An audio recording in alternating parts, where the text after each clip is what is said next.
Start. Then, sir, reference was made to some audit report. That is how the lady member started. She said that the Defense Ministry was not doing its job quite well. There was over provisioning, there were lapses, and soon and so forth. She also said that the money which could have been spent for very many beneficial projects was locked up in the defense estimates and was ultimately given back.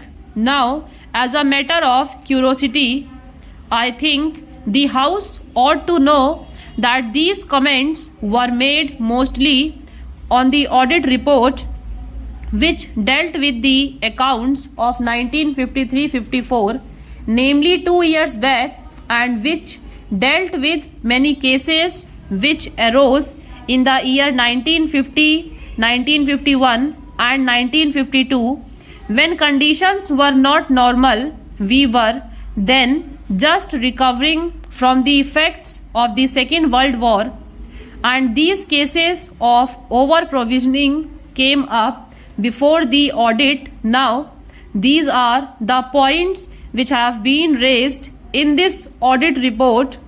As you are aware, sir, there is a Public Accounts Committee whose main function is to go into the details of all these matters and to examine them. I am told that Public Accounts Committee is at present engaged in the task of going into all these questions and taking steps to see whether the comments made by the Auditor General are satisfied or not, and whether there is a sufficient explanation forthcoming or not. The Public Accounts Committee has also got to devise the steps so that those irregularities should not occur and there should be no over provisioning. I may say one thing in passing, because it will rather be tedious for me to take the House through the merits of each particular thing in detail. Please remember that there is no question of over provisioning whenever an estimate is made. The Finance Ministry takes very great care to see that there is no over provisioning.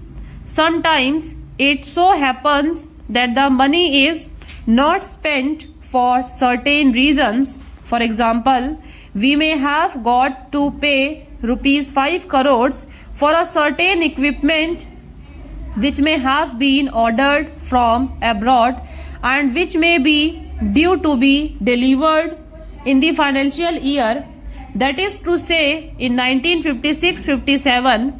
But when the dates of deliveries approach, the contractors or the suppliers may ask for a little extension of time, and the result is that instead of the goods being delivered by March 1957, they may be delivered in May 1957 or in July 1957.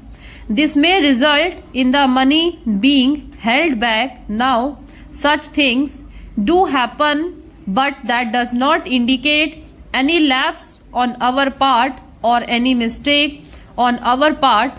Similarly, sometimes it happens like this in the beginning.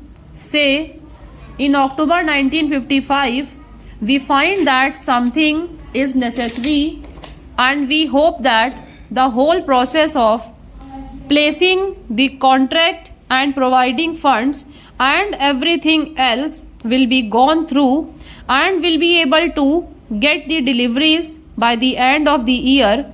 But negotiations take a lot of time. The contract is signed much later than we had imagined. It cannot be signed, and the result is that the goods are not forthcoming by the end of the year, and the money is held back so that may occur, but that does not indicate any fault or any deliberate over provisioning on the part of the Defense Ministry. It would be stupid to do so. Why should we do so? There is no motive for that. My honorable friend referred particularly to one item of rupees 2 crores recoverable from the central ministries and the state governments. Now, I went into all the details and I found that most of this money was under recovery from the central government and the state governments. It pertained to certain buildings and other premises which had been rented out to the state governments for rehabilitation purposes and some other purposes, but the rents had not been realized. This amount of rupees 2 crores represents the rents to be realized. Now I submit, sir, that the House should take this assurance from me that we are most anxious to prepare our estimates as accurately as possible, and on the basis that the money esteemed should be spent in the Defense Ministry, we have got to financial advisor who keeps a strict watch over these things. My honorable friend said that we were spending 50% as a matter of exactitude. That is not quite correct. I think if you only take the revenues, then it may be about 40 to 41%, but that makes no difference, because if any necessity arises, I am sure that Parliament would provide all the necessary funds. So it is not 50%, it is substantially much less than that. Then there was some reference made about the structure, and there was some comment what about the establishment of an army council. Now this is really a reference to the structure which exists in the United Kingdom. I am not saying anything about the official structure there. Probably it is very good, but so far as we in India are concerned, we went into this matter and we came to the conclusion that our existing structure performed really the same functions. As you are aware, sir, for the purpose of deciding high policy matters, we have got the Defense Committee of the Cabinet presided over by the Prime Minister. It is not confined to the Cabinet Ministers or a few of them, but the heads of the three services, namely the Chief of the Army Staff, the Chief of the Air Staff, and all other senior officers.